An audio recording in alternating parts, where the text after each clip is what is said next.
నీ దీర్ఘమైన చిరునవ్వుకు కారణమేమిటి దేవి? నేడు తమరి మనసు సమాధిపై లేదు కదా, అందుచేత నాకు సంతోషం కలగడం సహజమేగా స్వామి.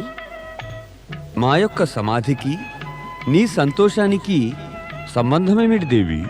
స్వామి, నేడు తమరు సమాధిలో లేనందువల్ల తమరు తీరికగా ఉన్నారు, వ్యవధి ఉంది. అందుచేత నేను తమకు నా మనసులోని మాటలు కొన్ని చెప్పుకోగలను. చెప్పు, ఏం చెప్పదలిచావు? కాస్త చెప్పండి ప్రభు. లక్ష్మీదేవి, ఆ శ్రీ మహావిష్ణువు జలంధరుని అతిథులై వెళ్ళిన పిమ్మట దేవతలకు శ్రేయోభిలాషులుగానే ఉంటారా, ఉండరా? లేదు.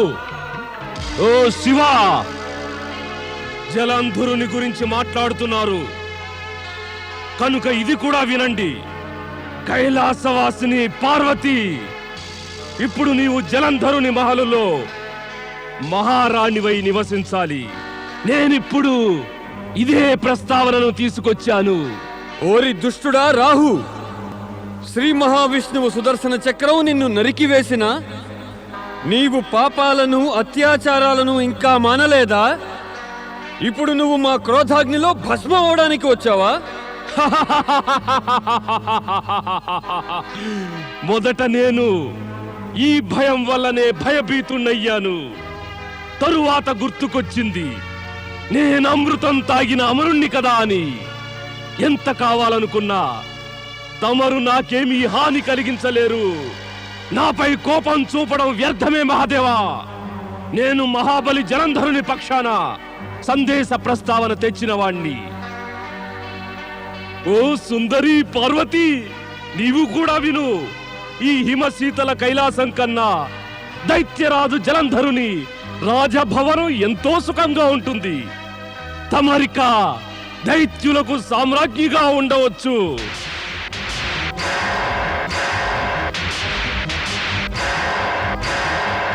జలంధరుని ఈ నీచ ప్రస్తావనను మా ముందు ఉంచి నీవు మా క్రోధాగ్నిని మేల్కొలిపావు రాహు. ఇంక వెళ్ళి దుష్ట జలంధరునికి చెప్పు, ఈ ఆలోచన కట్టిపెట్టమను. లేకుంటే మా క్రోధాగ్నికతడు గురి అయిపోతాడు. దాని ఫలితం మహాభయంకరమవుతుంది. అదేమిటంటే కేవలం జలంధరుని అంతం.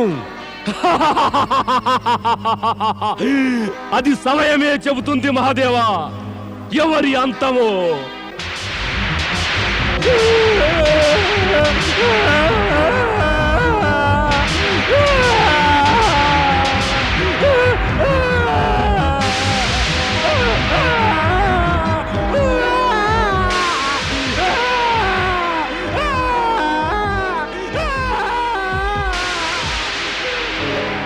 నారాయణ నారాయణ. దైత్యరాజు మహాబలి జలంధరునికి జై! దైత్యరాజు మహాబలి జలంధరునికి జై! దైత్యరాజు మహాబలి జలంధరునికి జై! దైత్యరాజు మహాబలి జలంధరునికి జై! మహాబలి, నన్ను రక్షించు మహాబలి, నన్ను కాపాడు మహాబలి, నన్ను శివుని క్రోధం నుంచి కాపాడు మహాబలి, నన్ను రక్షించు మహాబలి. రాహు, నీవు అమృతాన్ని విషమయం చేశావు. అమృతం తాగిన వాడవైనా మృత్యువంటే భయంతో పిరికి పందలాగా వణికిపోతున్నావు. ఛా! ఏ జలంధరుడి సమక్షంలోనైతే భయమే భయపడుతుందో అతడి సమక్షంలో నీవు భయంతో వణికిపోతున్నావే. మరి మహాబలి? రాహు, నీవు మా ఎదుటికి వచ్చే ముందుగా మరీ కాని అనే మాటలను సముద్రంలో పారవేసి వస్తూ ఉండు. మా రాజ్యంలోనికి శివుడు అతడి క్రోధము ప్రవేశించజాలవు. ఇప్పుడు చెప్పు, ఏం సమాచారం తెచ్చావు? మహాబలి, నేను తమరి ప్రస్తావన వారికి చెప్పగానే శివుడు పార్వతి దాన్ని విని రౌద్ర రూపం దాల్చారు. వారు తమ ప్రస్తావన త్రోసిపుచ్చి క్రోధాగ్ని నాపై వర్షించారు. నా ఉద్దేశంలో తమరు ఆ పార్వతిని పొందే ఆలోచనే వదిలివేయాలి. నేను నీ వంటి పిరికి పంద చెప్పిన ఆలోచనను పాటించాలా? దుర్బుద్ధి. వింటే బలవంతుడి మాటలే వినాలి, పిరికి వారిది కాదు. ఇలా నన్ను ఆదేశించే ధైర్యం స్వయంగా గురు శుక్రాచార్యులకి లేదు. మరి నీకింత సాహసం ఎక్కడి నుంచి వచ్చింది? మమ్మల్ని ఉద్దేశం మానుకోమని ఆదేశిస్తున్నావా? మహాబలి, ఆలోచించలేని వారు అనాచారాల్ని, పాపాలను, అత్యాచారాలను చేస్తుంటారు. రాహు, నీ ప్రేలాపన కట్టుపెట్టు, లేకుంటే అంటాను, తప్పక అంటాను. ఆలోచన నశించిపోతే బుద్ధి భ్రష్టులవుతారు. బుద్ధి భ్రష్టుల యొక్క జీవితం నాశనమవుతుంది. నాకు అలాగే జరిగింది. ఇక తమకు అదే గతి పడుతుంది. ఇక ఎక్కువ కాలం తమతో ఉండి నన్ను నేను ఇబ్బందిలో పెట్టుకోను.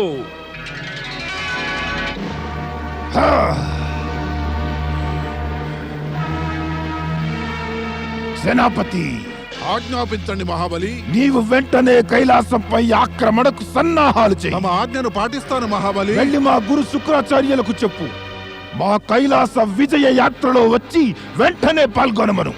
తమ ఆజ్ఞను వెంటనే పాటిస్తాము.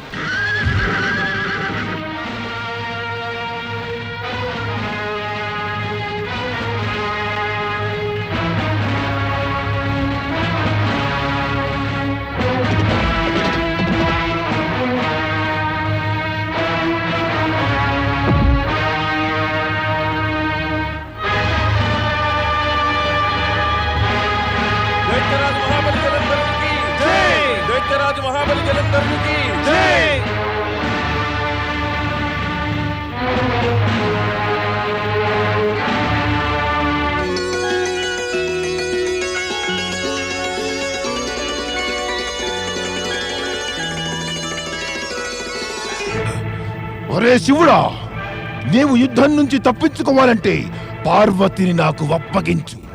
అప్పగించు నాకు పార్వతిని.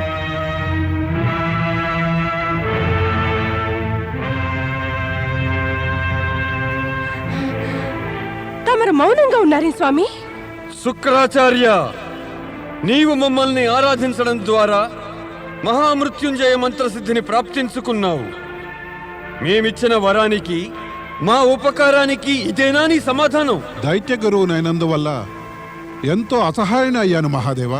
జాగ్రత్త శుక్రాచార్య, నీవు గనక వెంటనే ఈ దుష్టుడి సాహచర్యం వీడకపోతే నేను నీ సిద్ధులన్నిటినీ కూడా ఇప్పుడే నాశనం చేసేస్తాను. అలా చేయవద్దు మాత, అలా చేయవద్దు. అరే, దైత్యులకు గురు మహాబలి జలంధరుడు నీ చెంతనున్నాడు. అయినా గజగజ వణికిపోతున్నావెందుకు?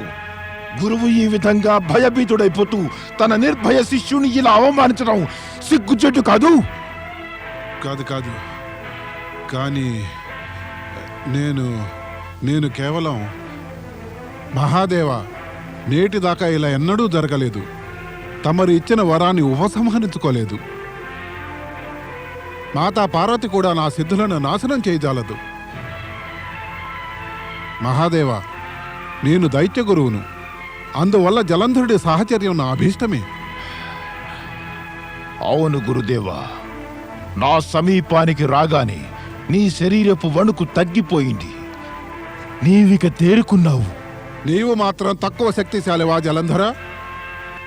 ఆక్రమణ చేసి నీ మనోవాంఛనిక సిద్ధించుకో.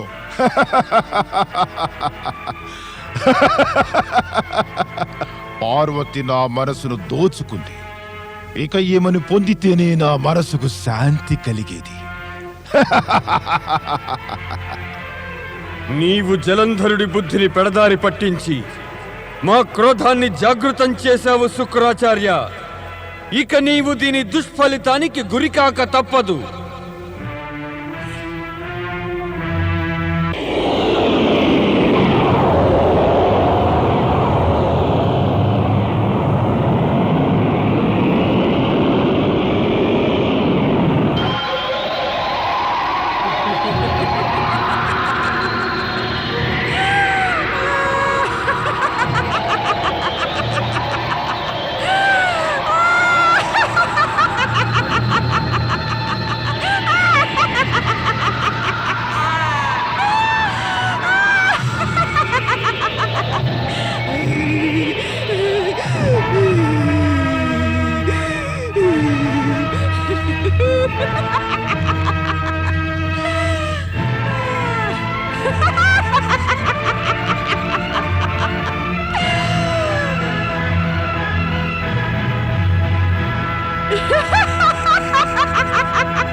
దైత్యగురు, తమకి దుర్గతి ఎలా కలిగింది?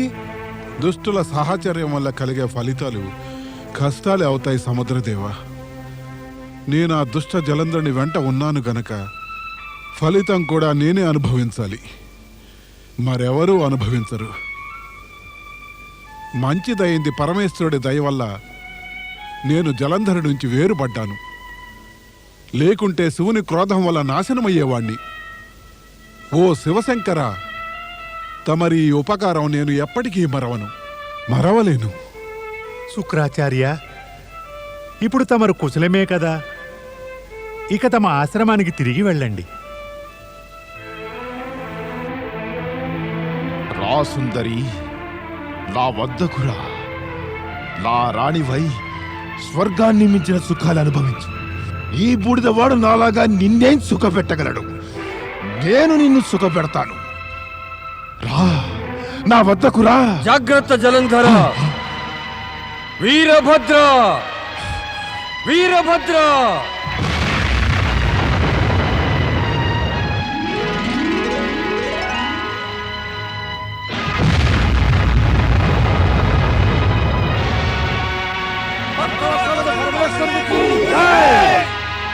జయ జయ మహారుద్ర.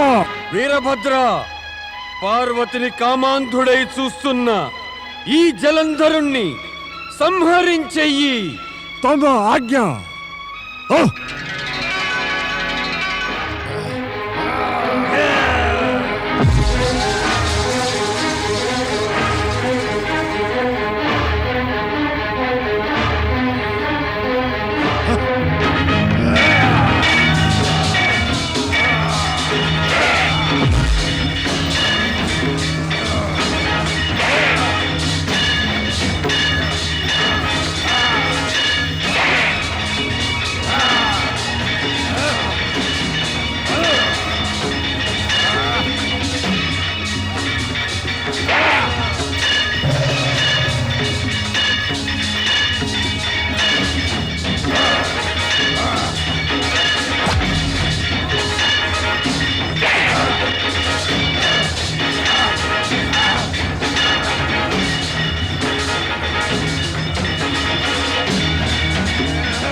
ఓ జటాధారి, నీ వీరభద్రుడు గతేమైందో చూసావా? నీకే గనక సాహసం ఉంటే స్వయంగా వచ్చి నాతో యుద్ధం చెయ్యి. రా దుష్ట జలంధర.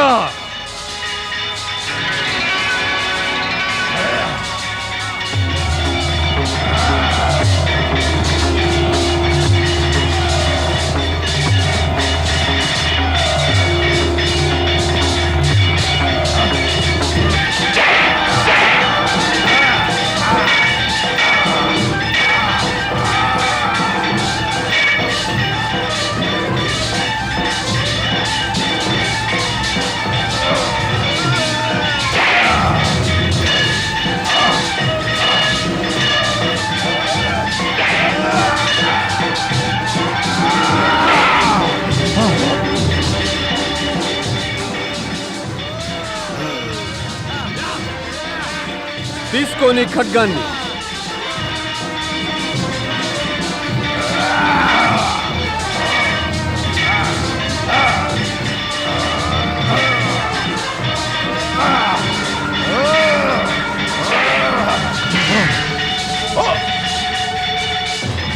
ఎత్తు నీ ఖడ్గాన్ని.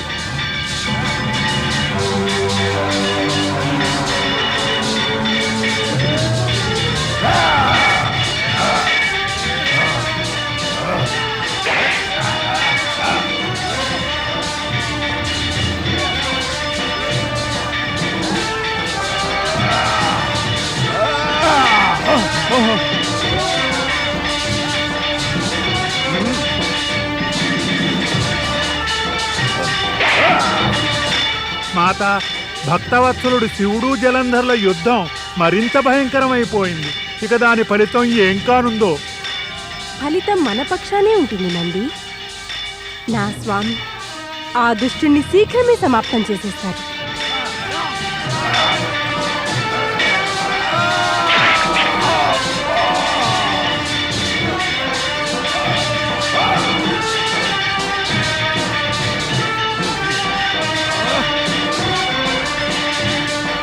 భక్తవత్సలుడు పరమేశ్వరుడికి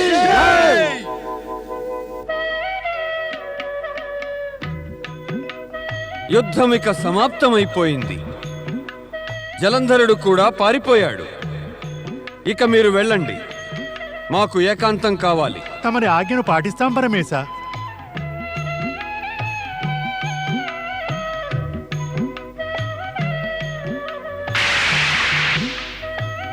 స్వామి, ఏమైంది? తమరు వెనక్కు తగ్గారే? దేవి, మేము నిన్ను తాకబోము. నీవే మా చేయి పట్టుకుని మమ్ము ఏకాంతంలోకి తీసుకెళ్ళు. ఇంతకు ముందెప్పుడు తమరి విధంగా ప్రవర్తించలేదు స్వామి.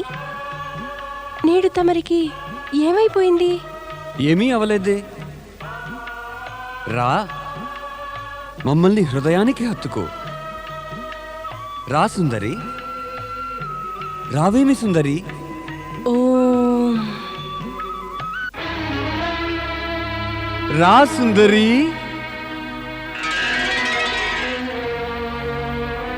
సుందరి,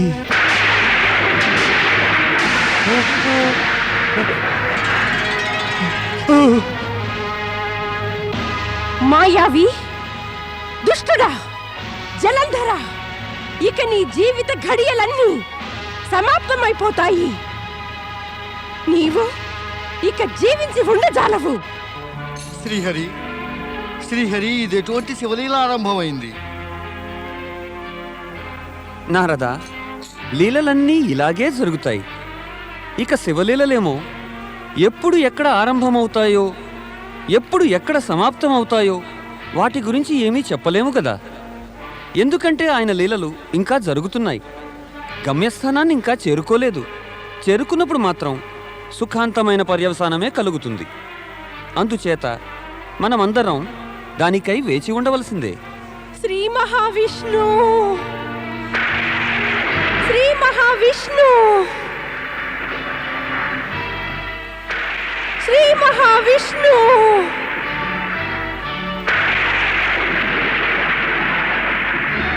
తమరు శీఘ్రమే కైలాస పర్వతానికి విచ్చేయండి.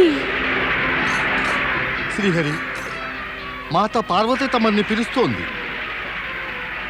ఏదో అనర్థం జరిగినట్టుంది. మేము వెంటనే అక్కడికి వెళుతున్నాం. ఏమిటి పార్వతీదేవి, తమరు నన్ను ఏ కార్యం నిర్వర్తించడానికి పిలిపించారు? శ్రీహరి, దుష్ట జలంధరుడు నన్ను కామాంధుడై చూసి నా సతీత్వపు తేజాన్ని అవమానించాడు. ఇక మీదట ఆ దుష్టుడు అంతమొందక తప్పదు. అదెలా? తమరు నన్ను అడుగుతున్నారా ఎలాగని? ఆ దుష్టుడు ఇతరుల భార్యల పాతివ్రత్య మహిమ తెలుసుకోకుండా వారిని తాను కామాంధుడై చూస్తాడు. ఆ నీచుడికి జీవించి ఉండే అధికారం లేదు. ఆ దుష్ట జలంధరుడు కైలాసంపై ఆక్రమణ చేశాడు. నన్ను కామాంధుడై చూశాడు. పైగా నన్ను సుందరి అన్నాడు. జలంధరుని ఉద్దేశమే అపవిత్రమైనది, చూపులు మలినమైనవి, మనసే పాపిష్టిది. ఇక నేను ఆ జలంధరుని సంహరించగోరుతున్నాను. ఆ రాక్షసుడేమో నా స్వామిపై ప్రహారం చేసి ఆయన శక్తినే ఎదిరించాడు. ఎందుకు? ఏ కారణం చేత? ఏం ఆలోచిస్తున్నారు శ్రీహరి? ఇంకా ఆ అధముడు జీవించి ఉండటం లోకంలో ఉత్పాతం కలిగిస్తుంది.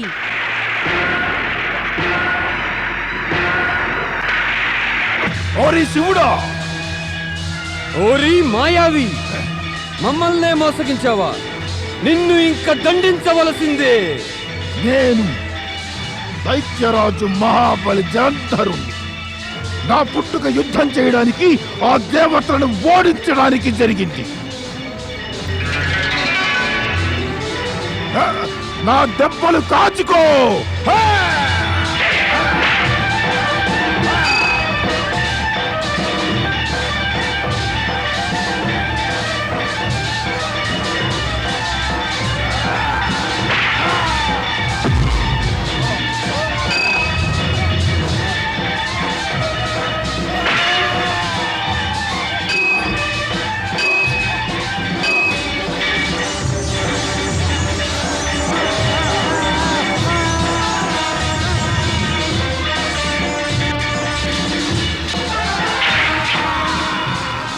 నారాయణ నారాయణ. ఏం రాహు, తల వంచేశావే? సిగ్గుపడుతున్నావా నీ పాపాలకు? సిగ్గే కాదు, దుఃఖం కూడా. అయితే ఇది మంచి లక్షణమే. అహంకారులు పాపాత్ములు తాము చేసిన పాపాలకు సిగ్గుపడని ఆరంభిస్తే ఈ జగతిలో ఎల్లెడలా శాంతి ఆనందము వ్యాపిస్తాయి కదా. సత్కార్యాలదే పైచేయి అవుతుంది. నరదా, నీవెప్పుడూ కూడా జగత్ కళ్యాణం గురించే మాట్లాడుతుంటావెందుకు? అది సర్వశ్రేష్టమైన విషయం గనుక. దీనివల్లనే సృష్టి నిర్మాణం జరిగింది. దీనివల్లనే ఈ సృష్టి నడుస్తూ ఉంటుంది. దీన్ని గురించి తెలిసిన వారికి ఇంకా తెలుసుకోవలసిన విషయం మరి ఏమీ ఉండనే ఉండదు. నీవు ఈ విషయాన్ని తెలుసుకోరాహు. నీకు కూడా అంతా శుభకరమే కాగలదు. నీ సంగతే చెబుతుంటావా? నాది కాస్త వింటావా? నారాయణ నారాయణ. నేడు నీవు కూడా ఏదో చెప్పదలుచుకున్నావా? మంచిది, చాలా మంచిది. ఎప్పుడూ చెప్పినదే వినేవాడివి నేడు చెబుతావా? చెప్పు, త్వరగా చెప్పు. నీవు నన్ను సిగ్గుకు కారణం అడిగావు కదూ? అవునవును, మనకు అహంకారము దుర్భావనలు తెలియరాగానే సిగ్గు కలుగుతుంది. కానీ నీకెలా సిగ్గు కలిగింది? దైత్యరాజు జలంధరుడు మందలించాడా? పేరెత్తకు ఆ దుష్టుడిది. వాడు దైత్యుడు కాడు, దైత్యులకు శత్రువే. వాడు దుష్టుడనే సంగతి నాకు ముందే తెలిసి ఉంటే సహకరించేవాణ్ణే కాను. వాడి సహచర్యం మూలంగానే నాకు సిగ్గు కలిగింది. అలవాటు చేసుకో, అలవాటు చేసుకో. సిగ్గుపడటం నీ ఇతర రాక్షసులను కూడా మరి అలవాటు చేసుకోమను. అందరికీ అంతా శుభకరమే కాగలదు. ఇక ఇది తెలుసుకో, ఆ శివుని చేతిలో జలంధరునికి సర్వనాశనం తప్పదు.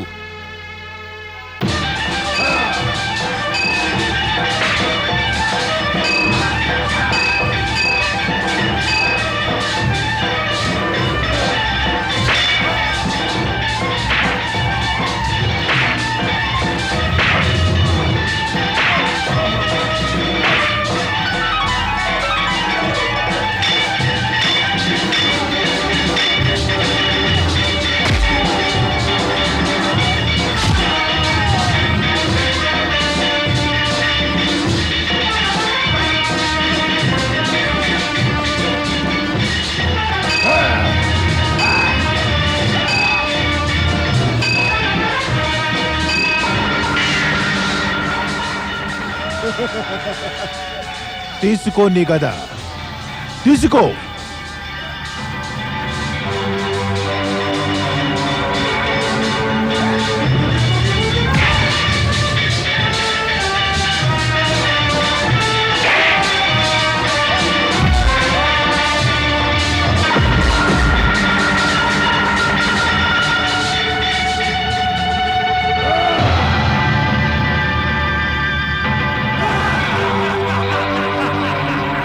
దైత్యరాజా జలంధర, జలంధర, మహేశ్వరుడు శివశంకరుడితో యుద్ధం చేసి నీ సర్వ వినాశనాన్ని కొని తెచ్చుకోకు జలంధర. ఇంకా సమయం ఉంది, మించిపోలేదు. పరమేశ్వరుడు ఎంతో దయాళువు. యుద్ధం ఆపివేసి క్షమయాచించు, ఆయన తప్పక నిన్ను క్షమిస్తారు. ఒరే గురు, ఏం గురువు నువ్వు? ఒకసారి ఇటుంటావు, ఒకసారి అటుంటావు. ఇలా పదే పదే పక్షం మారితే నిన్ను గురువని ఎలా అనగలం? ఓరి మూర్ఖుడా, సమయపు పదఘట్టన విను. కాలం ముంచుకొస్తోంది, చూడలేవా? అది నీ వైపుకే సాగుతోంది. సమయం ఉండగానే బాగుపడు, మళ్ళీ అవకాశం దొరకదు. యుద్ధ భూమి నుంచి పారిపోయే అవకాశవాది దైత్య గురు. నేను నీలాగా అవకాశవాదిని కాను. ఎదురుగా బలహీనుడుంటే విర్రవీగుతావు, బలవంతుడుంటే వణుకుతావు. ఛ!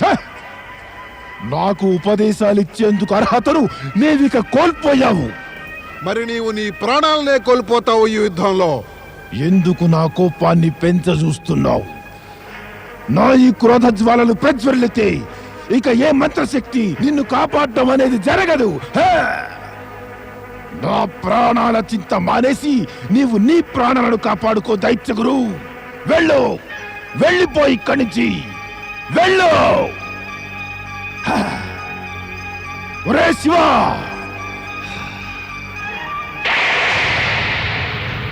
ఓం నమః శివాయ.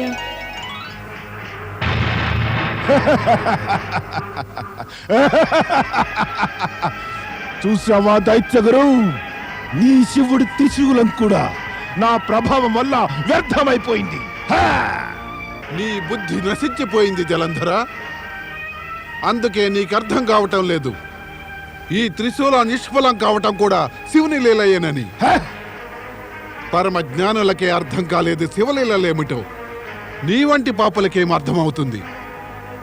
నిజానికి మృత్యువు నీ నెత్తిన తాండవిస్తోంది. ఇప్పుడిక నీపై విరుచుకుపడుతుంది.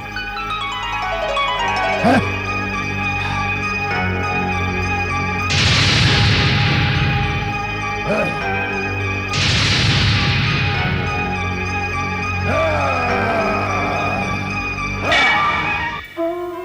ఓం నమః శివాయ.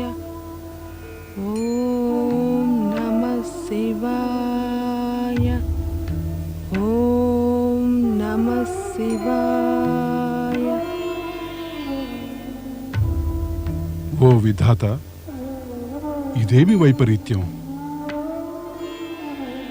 భర్త శివునితో భీషణమైన అంతిమ యుద్ధం చేస్తున్నాడు.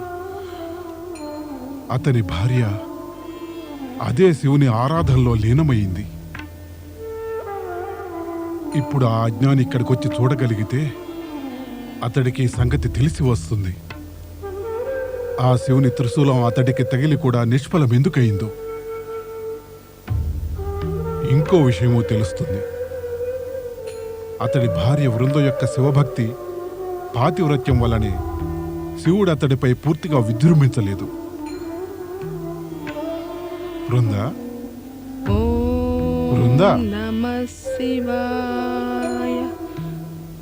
గురువర్య, ప్రణామం గురువర్య. వృందా, నేను నిన్ను నిత్య సుమంగళివి, దీర్ఘాయువు కమ్మని ఆశీర్వదించదలిచాను. కానీ నాకు ఆశీర్వాదాన్ని ఇస్తూ మధ్యలో ఆగిపోయారే గురువర్య. వృందా, నీ భర్త జలంధరుని బుద్ధి పెడదారి పట్టిపోయింది. అతడు నీది తనది మంచి చెడ్డలు యోచించకుండా శివునితో యుద్ధం చేసి సర్వనాశనం కొని తెచ్చుకుంటున్నాడు. అందుకే నేను పరమేశ్వరుని ప్రార్థిస్తున్నాను గురువర్య. వృందా, నీ యొక్క భక్తి, ప్రార్థన, పాతివ్రత్యం అండతో జలంధరుడి పాపాల పరిధి మరింత పెరిగింది. అందుచేత నీ ప్రయత్నాలన్నీ వ్యర్థమే అవుతాయి. వద్దు గురువర్య, నా ప్రయత్నాలు వ్యర్థం కానీయకండి. జలంధరుని దౌర్జన్యం, నీచత్వం, దుర్మార్గాల వల్ల నీ ప్రయత్నాల, ప్రార్థనల శక్తి క్షీణించిపోయింది. వృందా, దీనివల్ల నీవు నిరాశ చెందవలసిన అవసరం లేదు. నీవు నీ పాతివ్రత్యాన్ని మాత్రం జాగ్రత్తగా కాపాడుకో.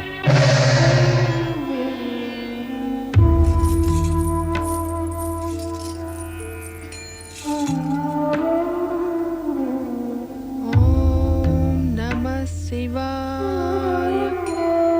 ఓం నమః శివాయ. శ్రీమన్నారాయణ నారాయణ నారాయణ. నారద, నీవిప్పుడు ఎక్కడున్నావా? పరమపిత, నేనెక్కడుండాలంటారు? ఓయ్, బ్రహ్మలీలలను, ప్రభులీలలను, శివుని లీలలను గురించి ప్రచారం చేస్తావు. ఇక తీరా ఆ శివలీలన్నీ కూడా చరమస్థాయి చేరుకున్నప్పుడు నీవు కూడా అక్కడే ఉండవలసింది. ఆ లీలలన్నీ చూసి మరీ వస్తున్నాను పరమపిత. నేనిక్కడికి ఎందుకు వచ్చానంటే తమ నుంచి తెలుసుకుందామనే ఆ శివ జలంధరుల యుద్ధానికి పర్యవసానమేమిటా అని. నారద, నీవనేక మార్లు ఇదే తప్పు చేశావు. తప్ప? ఏం తప్పు పరమపిత? అదే, జ్ఞానివై ఉండి కూడా అజ్ఞానిలాగా మాట్లాడతావు, ఆలోచిస్తావు. అలా నేనేమన్నాను పరమపిత? ప్రశ్న నన్నడుగుతావే, నీకే తెలియాలి. నీ మనసునే అడుగు.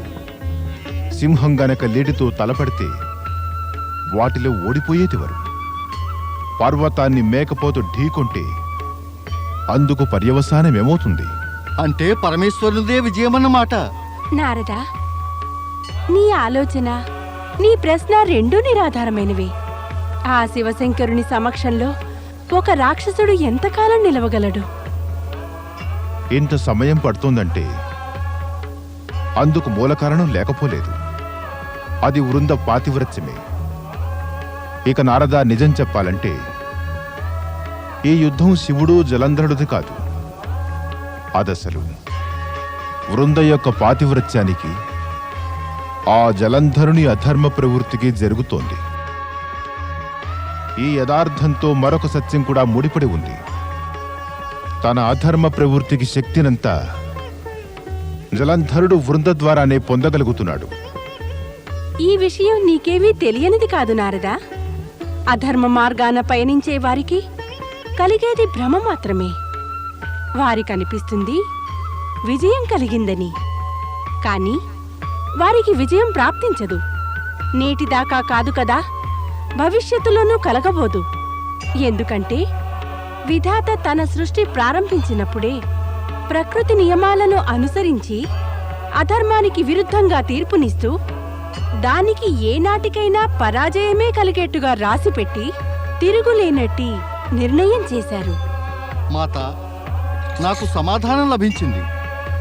పరమపిత, నా ప్రశ్నకు సమాధానం లభించింది. నారాయణ నారాయణ.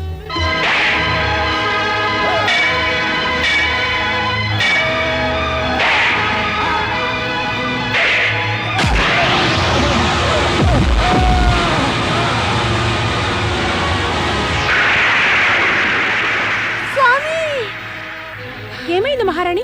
ఏమైంది? నాకొక పెద్ద పీడ కలవచ్చింది. నా స్వామి యుద్ధం నుంచి తిరిగి వచ్చారు. లేదు మహారాణి, ఎవరూ తిరిగి రాలేదు.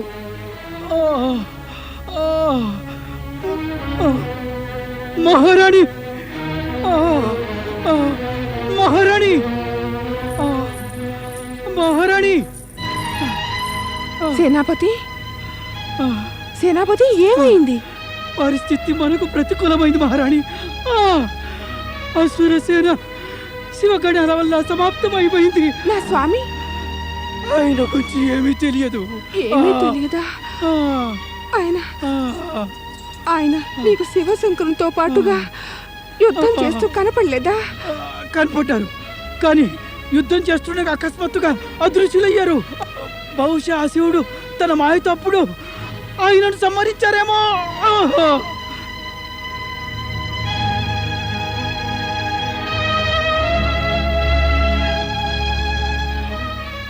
నా పాతివ్రత్యం పవిత్రంగా ఉంటే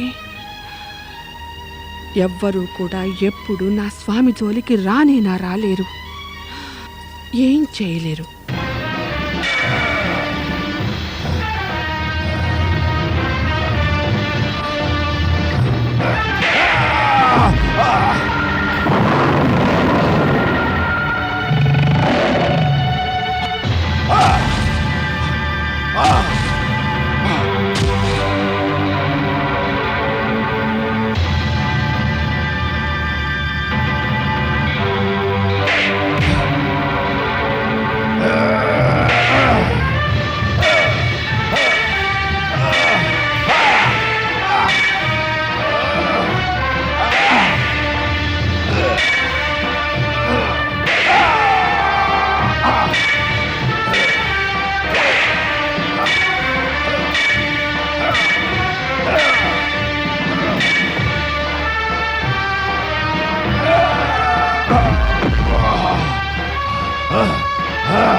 మహాశక్తి సమన్వితుడైన పరమేశునితో ఎడతెగక యుద్ధం చేస్తున్న జలంధరుడు అలసిపోయి బలహీనుడైపోతున్నప్పుడు అతడికి చింత కలగటం కూడా స్వాభావికమే అయ్యింది.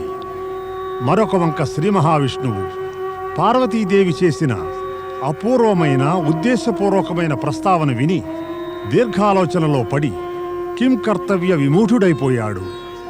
అప్పుడు లక్ష్మీదేవి ఆయనకు కలిగిన ధర్మ సంకటమేమిటని అడిగింది.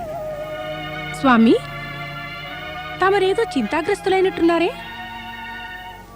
దేవి పార్వతి నన్ను ధర్మ సంకటంలో పెట్టేసింది దేవి. ఏం ధర్మ సంకటం స్వామి? ఏం చెప్పను, దాన్ని ఎలా చెప్పను? ఈ విషయంలో మౌనం వహించడమే ఉత్తమమేమో. సమయం వచ్చినప్పుడు నీకన్నీ తెలుస్తాయిలే దేవి. సమయం ఇప్పుడు మాత్రం రాలేదంటారా? తమరు తెలియచెప్పండి, ఆ ధర్మ సంకటం ఏమిటో. మొండితనం కూడదు దేవి. మొండితనం కాదు, కేవలం అడుగుతున్నా స్వామి. అది చెయ్యవద్దు. అడిగేందుకు అధికారం నాకుంది. భర్త ధర్మ సంకటంలో పడితే భార్యకు తెలియకూడదా? అది భార్యకే ధర్మ సంకటం కాదా? నేను నీకు కేవలం చెప్పగలిగినది ఇంతే దేవి. ఈ ధర్మ సంకటమంతా కూడా జలంధరుడు అతడి భార్య వృంద గురించే. స్వామి,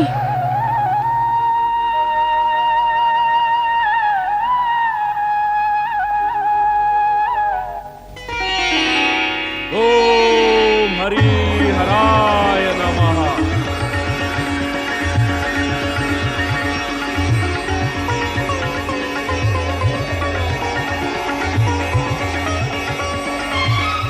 ఆయన మీకు ఎక్కడా కనపడలేదా? లేదు మహారాణి, మన సైనికులను అడుగుదామని వారిని వెతకబోయాము. కానీ ఒక్క అసుర సైనికుడు మాకు కనబడలేదు. మేము మహాబలిని వెతికాం, కానీ కానీ ఆయన మాకు ఎక్కడా కనపడలేదు మహారాణి. మహారాణి, మీరు ఎక్కడెక్కడ వెతకమన్నారో అక్కడల్లా మేము మహాబలిని వెతికాం, కానీ ఆయన అక్కడ లేరు. ఎక్కడా లేరా? ఆయన సమాచారమే దొరకలేదా? దొరికింది, కానీ తమరి సమక్షంలో చెప్పదగినది కాదు. సునందా, మేము అడిగిన దానికి వాళ్ళు చెప్పిన విషయం తమరు వినదగినది కాదు మహారాణి గారు. సునందా, చెప్పరానిది వినరానిది అయినా నీవు విన్నది ఏదైనప్పటికీ అదే చెప్పు, నేను వింటాను. మేము విన్నదేమంటే ఆ శివశంకరుడి చేతిలో మహాబలి వధ జరిగిందిట. కాదు కాదు, అలా జరిగి ఉండదు. నేను బ్రతికుండగా అలా జరగడానికి వీల్లేదు. మహారాణి, మహారాణి, నగరపు ఉద్యానంలో ఒక మహా తెలివైన తపస్వి వచ్చాడు. ఆయన త్రికాల జ్ఞానం కలవాడు. ఆయన వద్ద అపూర్వ సిద్ధులున్నాయట. మృత శరీరంలో ప్రాణం కూడా పోయగలరట. ఇక మన మహారాజు ఎక్కడ ఏ పరిస్థితిలో ఉన్నారో అదంతా చెప్పగలరట. నీవు నన్ను వెనువెంటగా ఆయన వద్దకు తీసుకువెళ్ళు. అలాగే పదండి.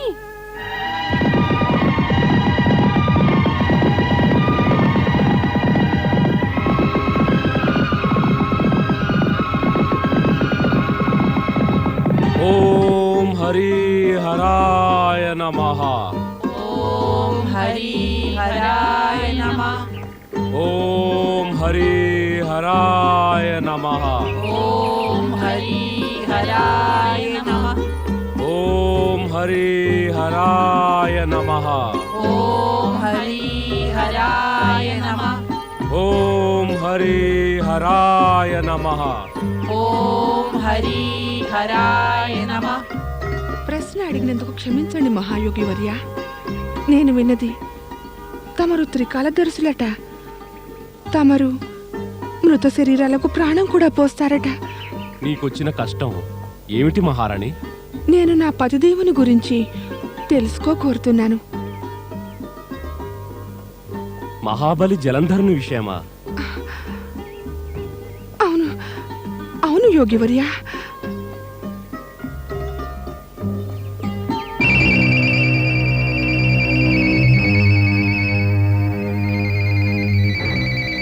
అమంగళం కనపడుతోంది.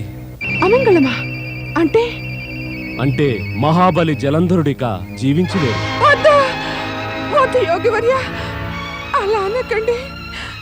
ఆయన పట్ల నా భక్తి శ్రద్ధలే ఆయనను కాపాడుతున్నాయి. నీ భక్తి యొక్క ప్రభావం మాకు తెలియనిది కాదు వృందా. మృత జలంధరుని ముఖారవిందంపై పూర్వంలాగే తేజస్సు ఇప్పటికీ కనబడుతోంది. అయితే యోగివర్య, నన్ను నా భర్త వద్దకు పంపించండి. మేముండగా నీకంత కష్టమెందుకు వృందా? నీ భర్త మృత జలంధరుని శరీరాన్ని మేమిక్కడికే తెప్పిస్తాం. ఓ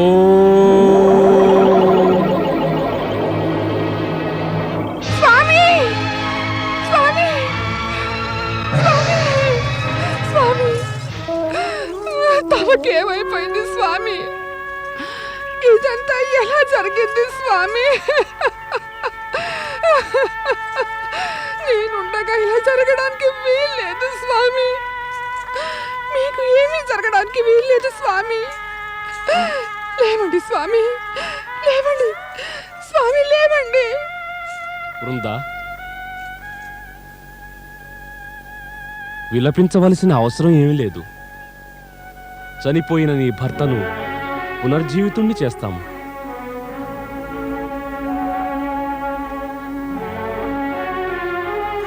ఓ